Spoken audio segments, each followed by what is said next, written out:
Salib Kristus kemuliaanku dan kemuliaanmu. 1 Korintus pasal 2 ayat 2 bagian A. Berbunyi demikian. Sebab aku telah memutuskan untuk tidak mengetahui apa-apa di antara kamu selain Yesus Kristus, yaitu Dia yang disalibkan.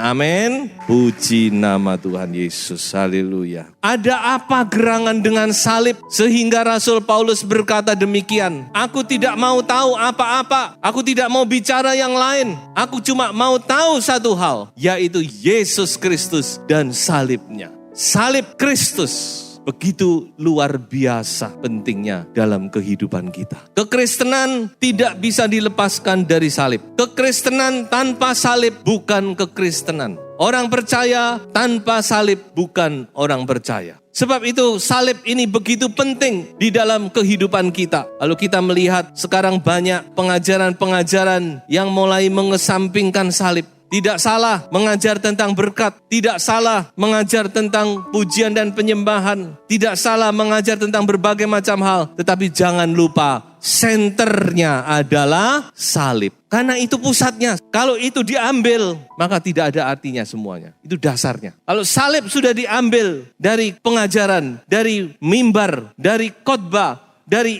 iman kita, maka iman kita runtuh, rebyek runtuh, nggak ada apa-apanya. Ya, sebab itu kita mau kembali melihat tentang salib. Jangan sampai kita lupa tentang salib, jangan sampai kita tidak mengerti tentang salib. Lalu ada apa dengan salib? Ada banyak yang Tuhan Yesus kerjakan di atas kayu salib. Tapi saya hanya mau bicara tentang 3 hal saja. Yang pertama dan yang paling mendasar dan yang kita sudah ketahui bersama, yaitu lewat salib Kristus dosa-dosa kita diampuni. Sangat klise ya, ngomong tentang dosa diampuni oleh salib, itu saya sudah tahu. Tapi apa kita sudah benar-benar menyadari hal ini? Belum tentu. Mari kita kembali melihat tentang hal ini. Firman Allah berkata bahwa di atas kayu salib dosa umat manusia diselesaikan semuanya. Bahwa darah Yesus yang tercurah itu adalah untuk mengampuni dosa saudara dan dosa saya. Oh puji Tuhan, haleluya.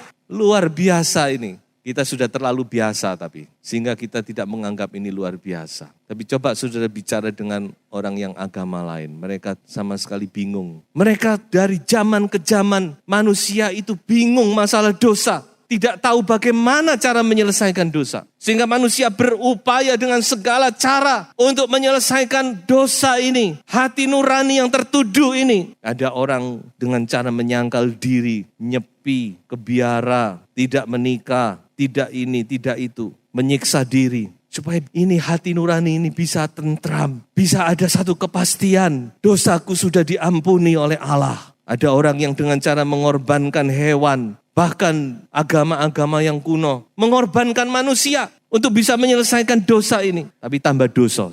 Ada yang dengan cara berbuat amal. Supaya dosanya bisa ditebus dan diridhoi oleh Allah. Ya toh, buat amal. Macam-macam, tapi mereka tidak mendapat kedamaian, tidak ada. Hati nurani yang masih tertuduh. Tapi puji Tuhan, Yesus Kristus telah menyelesaikan semua masalah dosa di atas kayu salib Golgota. Haleluya. Raja Daud dalam Mazmurnya dia berkata, betapa bahagianya orang yang diampuni dosanya. Betapa bahagianya orang yang ditutupi kesalahannya. Dia sudah menubuatkan bahwa itulah yang akan dialami, akan menjadi pengalaman anak-anak Tuhan. Haleluya. Mengapa demikian? Karena di atas kayu salib tergantung korban yang sempurna. Lihat anak domba Allah yang mengangkut dosa dunia. Yohanes Pembaptis menunjuk kepada Yesus Kristus. Dialah anak domba Allah. Dialah korban yang sempurna. Dia mengangkut dosa seisi dunia.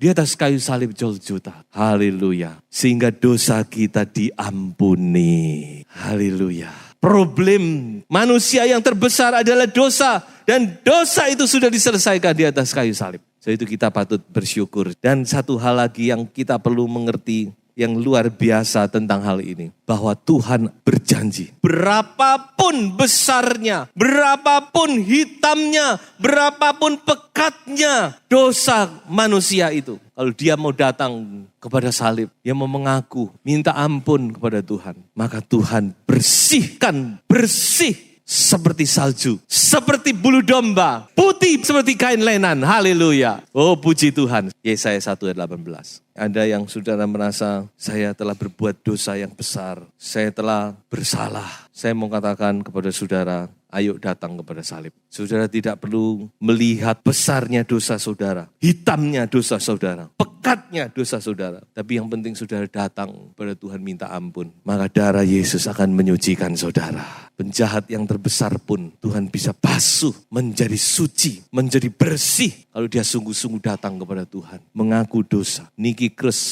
kalau saudara mungkin pernah mendengar atau mungkin belum juga, itu seorang mafia, penjahat yang besar. Tapi oleh penginjilan David Wilkerson, dia bertobat dan bahkan dia menjadi hamba Tuhan yang luar biasa. Tuhan tidak khawatir kok, Tuhan tidak kaget dengan dosa-dosa umat manusia ini. Tapi Tuhan khawatir kalau orang yang berdosa itu dia tidak kembali kepadanya dan binasa. So itu mari kita datang kepada Tuhan. Apapun dosa saudara, apapun masalah saudara, apapun kejahatan saudara, kejahatan saya, kejahatan kita semua. Kalau kita mau datang kepada Tuhan, kita minta ampun di bawah kaki salib Tuhan, maka dosa-dosa kita akan diampuni pagi hari ini. Haleluya. Akan diselesaikan oleh Tuhan. Dan saudara pulang dengan hati nurani yang lapang. Cuma kita mesti tahu satu hal, kita mesti berhati-hati dengan musuh kita, iblis. Mengapa? Karena iblis itu punya 3 cara untuk menguasai kita, menguasai umat manusia, bahkan menguasai orang percaya. Yang pertama, saudara ingat iblis itu pendusta. Dia berdusta, dia selalu berdusta. Enggak, kamu enggak begitu. Firman Tuhan itu bohong. Mana mungkin dosamu begitu besar kok sekaligus enggak bisa kamu. Kok enak sungguhan. Dia berbohong. Dia memutar balik kebenaran firman Tuhan. Dan yang kedua, iblis itu mendakwa. Iblis itu pendakwa. Dia menuduh terus. Kerjanya menuduh. Ingat ini, ingat itu, ingat kamu dulu pernah begini. Makanya saudara, yang penting kita membuka hati kepada Tuhan.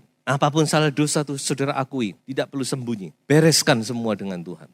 Kalau saudara sudah beres, saudara tidak usah khawatir. Tapi kalau belum beres, dibereskan. Tapi kalau sudah beres, saudara tidak usah khawatir. Oh, apakah ini karena itu ya? Karena saya dulu pernah begitu. Yang penting saudara adakan pemberesan dengan Tuhan. Minta ampun. So, iblis itu mendakwa terus, menuduh terus. Oh, gini, kamu ini gini, ini. Terus. Dan yang ketiga, iblis itu mengintimidasi, menakut-nakuti. Sudah ingat ini 3 cara iblis. Tapi puji nama Tuhan, percayalah bahwa oleh salib Kristus dosa kita semua sudah dibasuh. Haleluya, puji Tuhan. Yang kedua, apa yang dikerjakan oleh salib Kristus? Yang kedua, firman Tuhan jelas berkata bahwa oleh salib kita diperdamaikan dengan Allah. Betapa luar biasa ini. Mengapa harus perlu diperdamaikan? Kita harus tahu bahwa ketika dosa masuk ke dalam dunia, maka hubungan manusia itu dengan Allah itu terputus. Hubungan itu rusak. Hubungan manusia yang tadinya begitu dekat dengan Tuhan. Adam dan Hawa hidup dalam hadirat Allah. Seperti teman saja. Setiap sore Tuhan datang bercakap-cakap dengan Adam. Ayo Adam, cari tempat yang teduh. Kita ngomong-ngomong sambil minum teh mungkin saudara. Begitu dekat. Tapi ketika dosa masuk, Adam bersembunyi. Hubungan itu hancur, pecah, retak, putus. Dan bukan cuma itu. Kalau sampai di situ tidak apa-apa. Tapi firman Allah berkata, manusia itu sekarang menjadi musuhnya Allah. Nah ini yang gawat. Manusia sekarang ini menjadi seterunya Tuhan, menjadi lawannya Tuhan. Kalau cuma putus, oke kamu sendiri, saya sendiri, masih tidak apa-apa. Sekarang putus, tapi sekarang menjadi musuhnya Tuhan. Maka manusia cuma ada satu cara, yaitu dia akan binasa. Dia akan dihukum, dia akan menerima murka Allah. Tetapi oleh salib Yesus Kristus, hubungan itu diperbaiki kembali. Haleluya. Oh, oleh salib kita diperdamaikan dengan Allah. Yesus menjadi perantara. 2 tangan yang bermusuhan ini sekarang dipersatukan kembali oleh kematiannya di atas kayu salib. Lewat darah Yesus Kristus, kita diperdamaikan kembali dengan Allah. Jangan lupa, kita bisa menghampiri Allah. Kita bisa ada di dalam hadirat Tuhan. Kita bisa memanggil Allah sebagai Bapa kita. Kita menjadi anak-anak Allah. Itu karena salib. Karena salib inilah maka kita diperdamaikan dengan Allah. Betapa luar biasa karya ini, saudara. Dan kalau kita sudah diperdamaikan itu, hubungan itu pulih kembali. Pulih sama sekali. Bukan seperti Absalom. Kalau saudara baca di 2 Samuel pasal 14, bagaimana Absalom itu pernah putus hubungan dengan ayahnya Daud. Karena dia membunuh Amnon, saudara tirinya. Karena Amnon memperkosa Tamar, adik kandungnya Absalom. Maka dalam satu kesempatan dia dengan dendam, dia bunuh Amnon. Lalu dia ketakutan dan Daud marah sekali. Dengan kejadian ini Daud marah. Dan 2 tahun lamanya Absalom terpisah. Dia lari dari Daud. Sampai akhirnya setelah 2 tahun Daud sudah mulai melupakan kejadian itu. Marahnya mulai reda. Lalu ada orang mengingatkan dia. Kenapa sih kok kamu begini, kamu tidak mengampuni? Oke lah, tak ampuni. Dia panggil Absalom kembali. Tapi Daud berkata apa? Tapi jangan melihat mukaku. Bukan begitu kalau Allah. Allah tidak seperti Daud. Daud manusia. Sehingga walaupun Absalom sudah kembali ke Yerusalem, tapi Absalom tetap dia tidak bisa menghadap Daud. Hubungan itu tetap dingin. Sampai berlangsung 2 tahun baru kemudian hubungan itu dipulihkan kembali. Itu cerita di dalam 2 Samuel 14. Tapi Allah tidak memulihkan hubungan seperti itu, saudara-saudara ya. Kalau Allah pulihkan kita, maka kita bisa menghadap hadirat Tuhan. Dan kita bisa memanggil dia, Ya Aba, Ya Bapa. Haleluya. Kita diperdamaikan dengan Allah. Dan apa akibat dari pendamaian ini? Maka yang pertama, ada damai sejahtera. Inilah yang pertama-tama dialami oleh orang percaya. Ketika dia percaya Yesus, ketika dosanya diselesaikan oleh Tuhan, maka ada damai sejahtera. Oh, rasanya damai. Kalau saudara pernah tanya kepada orang yang baru masuk iman, apa yang dirasakan, apa perbedaannya, dia pasti ngomong, sekarang hatiku ayem tentrem. Memang itulah hasil daripada pendamaian, bukan? Tadinya kita musuhan. Kalau kita musuhan dengan manusia, enggak apa-apa, ini musuhan dengan Allah. Tapi begitu kita didamaikan, ada rasa damai. Yang kedua, maka kita menjadi orang yang suka damai. Ayo, suka damai enggak? Ini harus jadi karakter kita. Ya, kalau orang punya damai dalam hatinya itu, dia pasti suka damai. Orang yang enggak suka damai itu karena apa? Karena hatinya sendiri enggak punya damai, gelisah. Jadi saya tidak sadar dia bisa menularkan itu lewat karakternya. Suka damai, ada suka damai, senang damai. Oh, senang situasi yang damai. Dan kemudian akibat pendamaian itu adalah kita menjadi pembawa damai. Anak Tuhan harus jadi pembawa damai. Di mana kita berada, maka di situ akan jadi damai. Yang bertengkar akan pulih. Yang tadinya musuhan menjadi teman. Jangan kualik. Begitu kita ada, maka terjadi perpecahan. Karena terjadi sana gosip, sini gosip. Kita mengadu domba, wah itu kita perlu dipertanyakan ini. Kekristenan kita ini. Anak Tuhan harus jadi pembawa damai. Lihat betapa indah, betapa elok kaki yang membawa damai sejahtera itu. Kalau kita menjadi pembawa damai, kaki kita elok di hadapan Tuhan. Kemana kita pergi, Tuhan melihat betapa indah orang ini. Betapa indah anakku ini. Dimanapun dia berada, di situ ada damai sejahtera. Itu mengalir. Ini sekaligus kita harus koreksi nih. Kehidupan kita ini gimana nih? Kita sudah diperdamaikan dengan Allah, tapi gimana sekarang cara hidup kita? Dan yang terakhir, Tuhan mempercayakan pelayanan pendamaian. Ini misi kita. Paulus dipercayakan pelayanan pendamaian oleh Tuhan. Maksudnya apa? Sekarang kita datang kepada orang, ayo berdamai dengan Allah. Ayo berdamailah dengan Allah. Ya, ini maksudnya. Kita datang kepada orang yang belum percaya, yang hidupnya dalam kegelapan, dalam kegelisahan. Kita ayo berdamailah dengan Allah. Nanti kamu akan alami damai sejahtera. Ini pelayanan pendamaian, ini misi. Ini harus jadi misi setiap orang percaya. Misi dari Allah dipercayakan kepada setiap orang yang sudah diperdamaikan dengan Allah. Haleluya. Puji Tuhan. Dan sekarang saya mau menginjak yang ketiga. Apa yang dikerjakan oleh salib Kristus? Yang luar biasa, tentunya saudara senang semua ini. Firman Allah berkata apa? Kita baca saja ayatnya. Yesus Kristus telah membuat ini supaya di dalam Dia berkat Abraham sampai kepada bangsa-bangsa lain. Haleluya. Galatia pasal 3 ayat 13 dan 14. Galatia berkata apa? Yesus tergantung di atas kayu salib. Dia menjadi kutuk. Dia memikul segala kutuk. Supaya apa? Supaya berkat itu mengalir kepada anak-anaknya. Dia yang nanggung kutuk, kita yang terima berkat. Itu intinya. Sebab itu kutuk itu sudah tidak ada. Orang yang di dalam Yesus Kristus, dia sudah ada dalam berkat. Saya tidak percaya dengan pengajaran yang berkata, oh kamu masih punya kutuknya ini, kutuknya itu. Lalu buat apa percaya Yesus kalau begitu? Kalau kita masih nanggung kutuknya ini, kutuknya itu, tidak. Firman Allah jelas berkata bahwa semua kutuk, semua. Mulai kutuk manusia sampai kutuknya Allah. Kutuk Taurat itu kan kutuknya Allah. Semua sudah ditanggung oleh Yesus Kristus di atas kayu salib. Supaya apa? Supaya berkat Abraham itu mengalir. Supaya berkat Abraham itu sampai kepada kita. Lalu apa berkat Abraham? Coba kita baca. Kejadian 24 ayat yang pertama. Firman Allah berkata apa? Adapun Abraham telah tua dan lanjut umurnya. Serta apa? Diberkati Tuhan dalam apa? Segala hal. Abraham diberkati oleh Tuhan dalam segala hal. Ini berkat segala hal ini bukan terbatas berkat jasmani saja, tetapi juga berkat rohani. Bukan cuma berkat rohani, tetapi berkat jasmani. Abraham itu kaya raya, berkelimpahan. Tapi bukan cuma itu saja. Dia benar-benar menikmati kehidupan sebagai anak-anak Allah.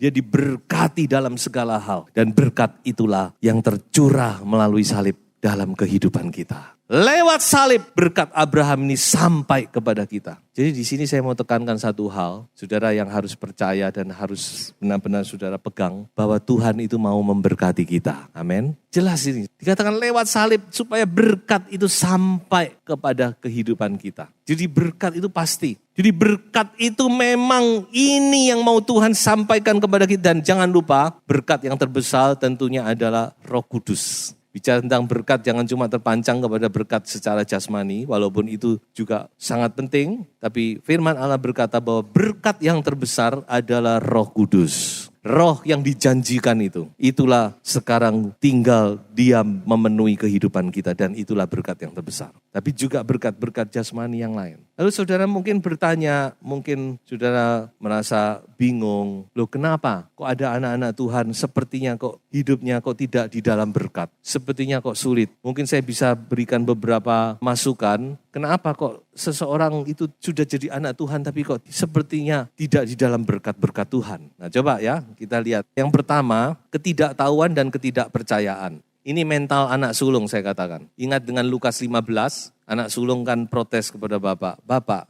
aku sudah setia melayani engkau. Aku siang malam bekerja di ladang. Aku tidak pernah main-main dengan pelacur, tidak pernah menghambur-hamburkan uang. Tapi aku tidak pernah menikmati apa-apa. Seekor anak lembu pun tidak pernah aku terima. Lalu bapak berkata apa? Anakku, kamu lupa bahwa selama ini milikku nih ya milikmu. Ini mindset, kita harus percaya sungguh-sungguh bahwa ketika kita ada di dalam Yesus Kristus, bahwa kita ada di bawah berkat-berkat Allah. Kita ada di dalam berkat. Posisi kita ada posisi di dalam berkat. Karena berkat itulah yang mengalir melalui salib. Dan yang kedua, tidak berdoa. Ini pengaruh juga dari yang tadi. Karena kita tidak percaya, maka kita tidak minta. Anak sulung ini karena merasa dia adalah anak, walaupun dia anak, tapi dia memposisikan dirinya seperti hamba Tuhan. Dia cuma begitu-begitu saja. Dia cuma bekerja-bekerja. Dia lupa, dia tidak yakin mungkin. Dia tidak minta. Coba dia minta sama Bapak. Apa yang mau Bapak tidak berikan? Pasti berikan. Sudah. Jangankan anak lembu, anak gajah aja diberikan mungkin. Jadi karena kita tidak percaya, kita tidak minta. Coba kita minta. Firman Tuhan mengajar kita, mintalah. Kamu tidak pernah terima karena kamu tidak minta. Mintalah. Nanti aku beri supaya penuh sukacitamu. Amin. Itu firman Tuhan. Kita minta. Apalagi suami istri sepakat. Wah, Matius 18-19. 2 orang sepakat di bumi. Apa saja yang diminta, Bapak kabulkan. Amin. Haleluya. Terima itu. Minta, berdoa kepada Tuhan. Dan yang ketiga, mungkin ada hal-hal yang masih perlu kita benahi dalam kehidupan kita. Kita tidak taat kepada kebenaran atau tidak taat kepada prinsip-prinsip firman Allah. Kadang memang itu bisa terjadi. Anak Tuhan diberkati, tapi kenapa tidak berkati? Karena dia malas. Dia tidak mau bekerja. Maunya santai-santai, tidak bisa. Tetap kerajinan itu adalah kehendak Tuhan. Baca Amsal. Atau karena tidak jujur. Kita harus bekerja dengan jujur. Ingat, kepercayaan itu mahal. Kita nggak jujur sekali aja, bisa kita kehilangan kepercayaan. Atau kita tidak bertanggung jawab, kurang bertanggung jawab dalam pekerjaan. Jadi kita kerja asal-asalan. Masih banyak lagi. Jadi prinsip-prinsip firman juga harus diikuti. Dan yang last but not least, kita lalai dalam hal milik Tuhan. Ya, saya tidak sebutkan milik Tuhan itu apa, tentu saudara mengerti. Ini juga penting, jangan diabaikan. Ini kelihatannya hal yang kecil dan memang jarang dibicarakan di atas mimbar gereja kita. Tapi kita harus mengerti hal ini. Kelalaian dalam hal milik Tuhan itu bisa menghalangi berkat. Dan saudara harus tahu satu hal, bahwa milik Tuhan itu it's not all about money. Mengerti? Itu bukan masalah uang. Kita harus mengerti hal ini. Bicara milik Tuhan seringkali kita cuma tertuju kepada jumlah, kepada ini. Itu bukan cuma itu. Saya mau beritahu, milik Tuhan itu bicara tentang iman. Milik Tuhan itu bicara tentang kasih kita kepada Tuhan. Milik Tuhan itu bicara tentang ketaatan kita kepada firman. Milik Tuhan itu bicara tentang ucapan syukur kita kepada Tuhan. Lalu kalau bisa 4 hal ini ditambah dengan money, berarti money cuma 20%-nya aja. Yang 80% ketika kita mengembalikan milik Tuhan, itu bukan masalah uang. Saya mau saudara dewasa dan mengerti hal ini. Ketika kita mengembalikan milik Tuhan, itu bicara iman. Kita percaya kepada firman. Ketika kita mengembalikan milik Tuhan, itu menunjukkan ketaatan kita. Ketika kita mengembalikan milik Tuhan, itu bicara tentang kasih kita kepada Tuhan, kepada pekerjaan Tuhan, kepada hamba-hamba Tuhan. Ketika kita mengembalikan milik Tuhan, itu bicara kita mengerti dari mana berkat-berkat yang kita terima. Dan kita mengucap syukur kepada Tuhan. Ya, saya harap saudara bisa mengerti ya. Jadi jangan saudara persempit hanya bicara tentang it's about money, money again, money again. Ini bicara banyak hal saudara di dalamnya. Makanya itu kita juga harus memperhatikan hal ini. Jadi kita kembali, saya simpulkan apa yang salib Kristus sudah lakukan bagi kehidupan saudara dan saya. Dan kita mau sadari dan syukuri. Yang pertama, dosa-dosa kita diampuni. Yang kedua, kita diperdamaikan dengan Allah. Dan yang ketiga, supaya berkat-berkat Abraham itu sampai kepada kita. Sebab itu Paulus berkata apa? Aku cuma mau tahu salib dan aku cuma mau bermegah di dalam salib Kristus. Kita baca bersama-sama ayat ini. Tetapi aku sekali-kali tidak mau bermegah selain dalam salib Tuhan kita Yesus Kristus. Sebab olehnya dunia telah disalibkan bagiku dan aku bagi dunia. Puji nama Tuhan, haleluya. Tuhan Yesus memberkati saudara-saudara semua.